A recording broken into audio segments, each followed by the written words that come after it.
Mesdames, Messieurs les académiciens, Mesdames et chers collègues, Monsieur Chamas, merci infiniment pour votre invitation qui met à l'honneur notre faculté et notre doyen Patrick Baquet pour une thématique qui se veut peut-être plus docimologique, plus théorique, mais peut-être ô combien essentielle, s'agissant de parler de l'enseignement de la chirurgie à l'heure de la simulation, en posant les questions thématiques très importantes. En quoi la simulation peut apporter un plus? Sur quoi reposent les bénéfices de la simulation? Et dans quel domaine utiliser la simulation? Merci pour avoir posé si bien et en clair si termes, en termes si clairs, pardon, ces questions-là. Je tenais à m'excuser de ne pas être présent. Il est vrai que la crise sanitaire ayant été fait l'objet de différents reports de réunions, a fait en sorte que souvent il y a des collusions d'agenda et je participe aujourd'hui au sein de mon service à justement quelque chose qui est pas si loin de la thématique que vous me proposez, c'est l'enseignement de la chirurgie et je reçois une quinzaine de chirurgiens venant du territoire national pour un enseignement thématique et une expertise particulière dans un domaine particulier de l'urologie. Et donc, on parle d'enseignement de la chirurgie à un étage juste supérieur. Voilà, donc, je n'ai donc aucun...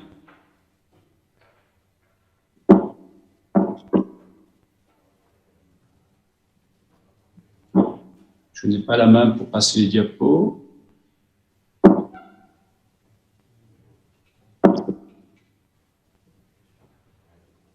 Voilà. Donc, je n'ai aucun conflit d'intérêt, effectivement, donc, avec la présentation sus-décrite. L'idée conceptuelle, c'est que la chirurgie déjà était adepte de simulation depuis des siècles. J'ai travaillé sur cadavres, sur des modèles animaux, des matériaux simulant les tissus ou les organes. Mais ces méthodes classiques ont montré très rapidement une faible transférabilité à la pratique des cliniques et à la pénétration de nouvelles technologies.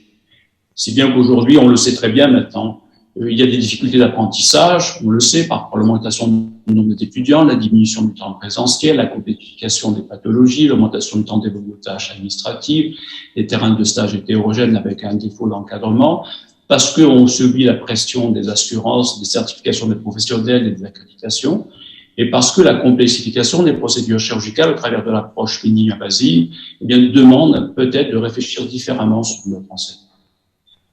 Et la question qui était assez bien posée, à laquelle on a tous répondu, maintenant on n'a plus besoin de nous convaincre, est-ce que les patients sont assez bons pour qu'on s'entraîne dessus? Bien sûr, c'était non, bien sûr, absolument pas, jamais la première fois sur le patient. Et aujourd'hui, il faut, bien sûr, la première chose, c'est de ne pas nuire. Et à côté de ce qu'on sait aujourd'hui, de ce qu'on nous a enseigné nos maîtres, qu'il fallait regarder, faire, puis après enseigner, il y a maintenant quelque chose qui est donc, et ça faisait partie de nos acquisitions qui étaient basées sur deux pieds, la clinicialisation des connaissances à travers des cours théoriques et l'expérience clinique au travers du compagnonnage au niveau des stages hospitaliers de bloc opératoire. Et bien maintenant, la simulation est venue en pont entre ces deux piliers, non pas pour les remplacer, mais simplement pour en faire le lien et pour essayer d'augmenter un petit peu la performance de cet enseignement. La simulation ne balaye pas tout, mais la simulation, en fin de compte, vient, si vous voulez, être un plus et mettre un trépied là où on était sur deux pieds. Donc, à cet adage, donc, de regarder, faire et enseigner, maintenant, on rajoute regarder, simuler, puis faire, et puis après enseigner. Si bien que la question maintenant, aujourd'hui, n'est plus de savoir est-ce que la simulation est nécessaire, mais oui, mais maintenant, comment la simulation, et c'est pour ça qu'on est là. Donc, merci d'avoir posé si bien la question. Alors, excusez-moi parce qu'il va y avoir une partie un petit peu théorique, psychologique, je vais essayer de rendre la plus attractive possible, mais je pense qu'à l'excellence des enseignants que vous êtes, cela va vous parler. L'acquisition des compétences techniques pour un geste se décline en deux composantes. Alors, la composante cognitive et la composante psychomotrice. Alors, l'activité chirurgicale est particulière dans le sens qu'elle se caractérise par la réalisation d'un grand nombre de gestes techniques. Elle est donc souvent qualifiée à tort de spécialité manuelle. Or, tous les experts s'accordent à dire que l'activité chirurgicale est composée à 75% d'une composante cognitive et uniquement à 25% d'une composante psychomotrice. C'est bien qu'un bon chirurgien est donc rarement quelqu'un uniquement habile, mais plutôt quelqu'un capable d'évaluer dans sa globalité la situation, s'offrant à lui, et capable d'élaborer les meilleurs scénarios, lui permettant de résoudre les problèmes. Ainsi, la réalisation du geste technique devient alors secondaire et directement sujette aux compétences cognitives. Et donc, quand on décide d'organiser un curriculum pour l'apprentissage d'un geste, il faut intégrer cet aspect cognitif qui est peut-être pas si évident à proprement parler. Et comment se fait l'apprentissage d'un geste technique? Ça, c'est le geste, la question centrale. L'acquisition se fait donc, elle est d'abord psychomotrice, elle n'est pas innée, elle doit faire appel à la répétition. Ainsi, la compétence psychomotrice s'acquiert de manière séquentielle en 3 étapes. Une étape cognitive, je prends la connaissance du geste. Une étape associative, je fais appel à mon cerveau associatif pour voir s'il y a des choses inhérentes à mon cerveau associatif qui vont pouvoir me donner des échos à cet apprentissage, on va y revenir. Et puis une étape d'automatisation. Et plus la situation est techniquement complexe, plus elle doit être libre de tout l'espace, de toute appréhension psychomotrice pour laisser l'espace cognitif complètement libre. Plus la tâche sera automatisée, plus la cognition sera libre, plus la corticalité sera libre et pourra s'adapter en temps réel aux choses, aux réalités du cas. Dans l'apprentissage psychomoteur d'un geste, donc les acquisitions se font souvent par un processus inconscient de division en sous-séquences, si bien qu'on appelle les clusters. Et un entraînement, en fin de compte, pour la chirurgie, doit se faire, en fin de compte, par fractionnement de procédures. Et ça donne de meilleurs résultats que des entraînements par procédure complexe. Et dans ce contexte, il paraît judicieux de fractionner la somme de connaissances en différents clusters, donc différentes sous-séquences, et donc avec des données qui sont plus facilement mobilisables et exploitables. On va y revenir. Alors, la place du senior, nous, dans le geste technique. Au début, c'est important. Dans le développement, donc, des compétences psychomotrices, la présence du senior est indispensable. Et le senior peut intervenir pour corriger le comportement psychomoteur de l'interne pendant qu'il effectue l'enchaînement des séquences ou la tâche, ou les différentes tâches. C'est ce qu'on appelle le feedback proximate feedback. Il peut aussi intervenir à la fin de l'acquisition, et c'est le terminal feedback, pour en faire une évaluation globale. Et le comportement psychomoteur va ainsi, au fur et à mesure de l'apprentissage du feedback, devenir automatisé. Alors, vous me dites, qu'est-ce qui se passe entre les deux? Pendant que cette transition peut se faire de manière efficiente pour l'automatisation, le senior doit savoir limiter ses interventions et s'effacer pour que le comportement réponde à des stimuli de l'apprenant beaucoup plus internes, beaucoup plus propriétatifs, d'automatisation et non plus des commandes extérieures. En fait, l'apprenant, une fois qu'il a été briefé au départ par son senior, il va donc faire ses répétitions, avoir recours à l'organisation de ces aires associatives et voir quel circuit associatif il va pouvoir développer déjà en place, il va pouvoir développer pour pouvoir faire cette acquisition nouvelle. Alors, il est évident que d'un individu à l'autre, d'un interne à l'autre, l'organisation associative est différente.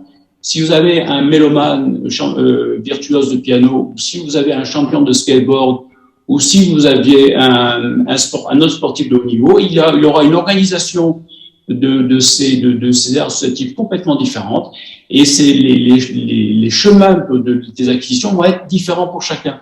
C'est pour ça qu'il faut leur laisser la place, à un moment donné, d'évoluer par leur propre initiative, au travers, in fine, de répétitions, et ce n'est qu'à la fin que le senior va réintervenir pour refaire un petit peu le point sur cette chose.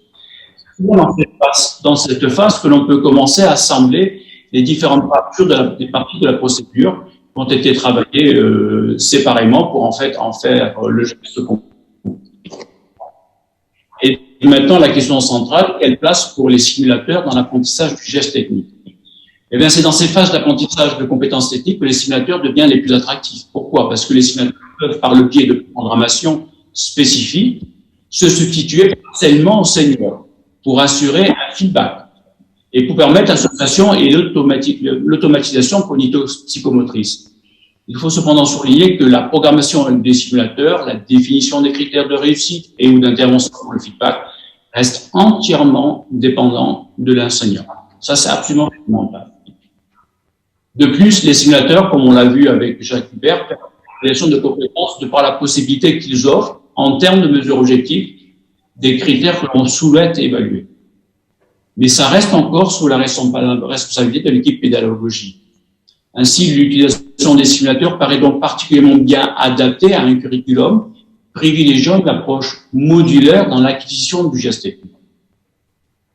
Voilà, par exemple, sur un geste, donc sur un simulateur de cholécystectomie, les différents critères d'évaluation que peut retrouver à la fin de l'exercice l'étudiant en tant que l'ergonomie de ses mouvements, les collisions d'instruments, le fait qu'il ait pu faire tomber l'aiguille, le fait que le nœud a été fait de façon correcte, et puis avec des scores de performance.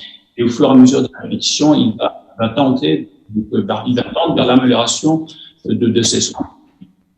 Voici à la faculté de médecine une série d'exercices, il y en a une vingtaine, qui ont été normés et que l'on soumet à nos apprenants, à nos internes en début de formation chirurgicale. Et ils vont passer dans le laboratoire de simulation, passer par l'ensemble de ces exercices. Et on a élaboré des critères, des temps de réussite, des temps d'échec et des critères donc d'échec et des critères de réussite, et permettant au fait que quand ils ont fini et validé l'ensemble de ces exercices, ils sont après assez compétents pour pouvoir développer une activité chirurgicale. Alors, la simulation, elle vient en pompe, mais elle se définit selon, donc, bien sûr, les habilités techniques. On va le voir, on va passer en revue très rapidement les différents simulateurs que nous avons à notre disposition, mais aussi l'acquisition du raisonnement. Donc, ça va du geste le plus simple au simulateur les plus compliqués. Vous les connaissez maintenant même mieux que moi, depuis les simulateurs procéduraux sur lesquels on s'entraîne, les peaux artificielles, les intestins. Il y a aussi la paroi abdominale pour l'introduction de trocars, les boîtes d'entraînement assez faciles dans lesquelles il y a des exercices qui ont été normés pour la chirurgie de la laparoscopie. Ça fait partie du FLS des Américains, Fundamental Laparoscopic Surgery, c'est un examen que passent les résidents américains. On peut faire des softs donc de chirurgie virtuelle, et là on a par exemple sur un Labs Mentor, on a une cholécystectomie, et l'ensemble donc de ces, et voilà, nos étudiants sont les photos prises directement dans notre laboratoire.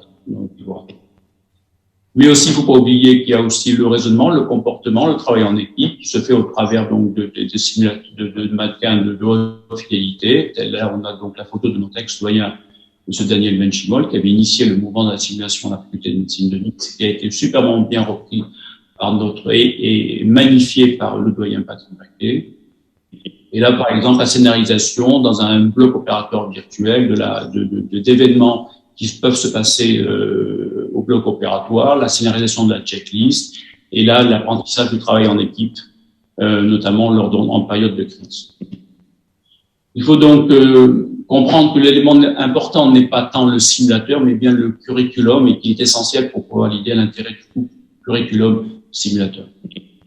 La question à se poser, qu'est-ce que c'est qu'un curriculum? Et là, c'est pas à vous que je vais l'apprendre, mais de façon plus claire, c'est l'ensemble des objectifs et des buts d'un programme pédagogique, qui inclut à la fois une description de la structure pédagogique, mais aussi une description des méthodes pédagogiques utilisées, des méthodes d'apprentissage, l'encadrement qui va avec, les méthodes d'évaluation et de supervision.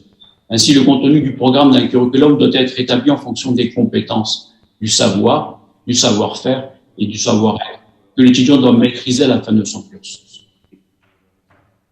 Et voilà, par exemple, ce que nous avons proposé en urologie au Collège des urologues, français des urologues, sur une formation en 2 ans, en 26 modules incluant la simulation, et donc avec 3 niveaux de difficulté, basique, intermédiaire et avancé, et balayant tous les domaines de l'urologie, l'endoscopie, la communication, la chirurgie laparoscopique et robotique, mais aussi la chirurgie ouverte et aussi la radiologie interventionnelle. Ça, ce sont potentiellement donc un programme qui peut être largement développé et qui rentre dans ce qu'on appelle un curriculum. Alors, est-ce que ça marche? Alors, les résultats de nombreuses études maintenant dans les littératures internationales valident l'intérêt de la simulation pour l'apprentissage de compétences techniques et ça c'est important, leur transférabilité en situation réelle comme les anglo-saxons appellent transférabilité, une OR, un operating room. Alors ça marche, on a vu que les jeunes internes deviennent des internes confirmés et qu'il y a une pérennité des acquisitions. Et ça marche, voilà, on a eu cette publication, donc rapidement, l'interne de première année pouvait acquérir les compétences d'un interne de troisième année. Et au travers des scores Rosat, on a vu que les personnes, les résidents les plus aptes à performer par la simulation, ce sont les jeunes résidents qui très rapidement atteignent le niveau des résidents de troisième année. Et en plus, les démonstrations sont bien démontrées maintenant que ce qu'on a acquis entre la simulation, non seulement ces acquis sont pérennes, mais ils peuvent être d'emblée transférables dans la vraie vie, dans la salle d'opération. Et ça, c'est important. Savoir que quand on va être aidé par un assistant ou par un interne en salle d'opération, on a quelqu'un qui a déjà fait ses premières bases donc d'apprentissage de la chirurgie sur simulateur. Il va être d'emblée un être compétent pour pouvoir mener avec nous à bien cette intervention. Et ça marche aussi dans l'acquisition donc du raisonnement. Et on a vu par les tests de concordance de script qu'après 8 séances de simulation auprès du mannequin, eh bien les internes de première année atteignaient rapidement les niveaux de raisonnement des internes de deuxième année. Et qui plus est, ils apprenaient à travailler en équipe. Et c'est un travail qu'on avait fait donc pour la sagesse il y a quelques années maintenant, où effectivement les gens apprenaient à communiquer entre eux, avec notamment l'équipe des anesthésies, l'équipe des paramédicaux, pour un travail plus efficient. Alors, les conclusions de tout cela, c'est que bien sûr, quid de la simulation en chirurgie. Alors, la découverte des simulateurs en aéronautique, on l'a connu et on a adapté les concepts équivalents à la chirurgie. C'était donc il y a quelques années. La génération actuelle des simulateurs est bien plus intelligente et on l'a vu avec Jacques Hubert et avec les démonstrations précédentes. Et elle permet d'évaluer les capacités de jugement en plus des capacités psychomotrices seules. Et comprendre que l'élément important n'est pas le simulateur, mais bien le curriculum qui va avec. Et qu'il est essentiel de pouvoir valider l'intérêt du couple simulateur et curriculum. Sinon, le simulateur se transforme rapidement en un jeu vidéo et très rapidement, on s'en lasse et très rapidement, le simulateur est abandonné dans un coin d'une salle d'interne ou dans un coin d'une salle de cours. Il faut concevoir la simulation maintenant dans un contexte bien plus large, on l'a vu avec la présentation de Jacques Hubert, pour des certifications de validation des acquis, dans la validation des compétences précises, mais aussi dans la planification préopératoire et demain dans la préparation de la chirurgie compliquée. Un dernier clin d'œil pour rappeler combien notre aimable et grande et honorable académie avait à l'époque, en 2014, s'était déjà pensé sur la problématique de l'apprentissage de la chirurgie robotique, tant il est vrai que la chirurgie robotique est un nouveau paradigme dans l'apprentissage de la chirurgie. On ne passe pas de la chirurgie ouverte à la chirurgie laparoscopique et à la chirurgie robotique par le même pas. C'est quelque chose d'autre.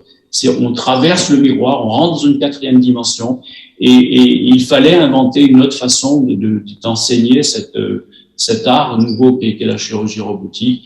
Et notre honorable académie s'était sensibilisée à la chose et avait mandaté effectivement donc le quatuor que vous voyez là pour in fine se pencher sur cette thématique en sachant que l'outil simulation dans ce domaine-là devenait un outil absolument essentiel et qu'on passait pas donc du patient, du robot au patient sans avoir fait un cursus en simulation. Je vous remercie infiniment de votre attention.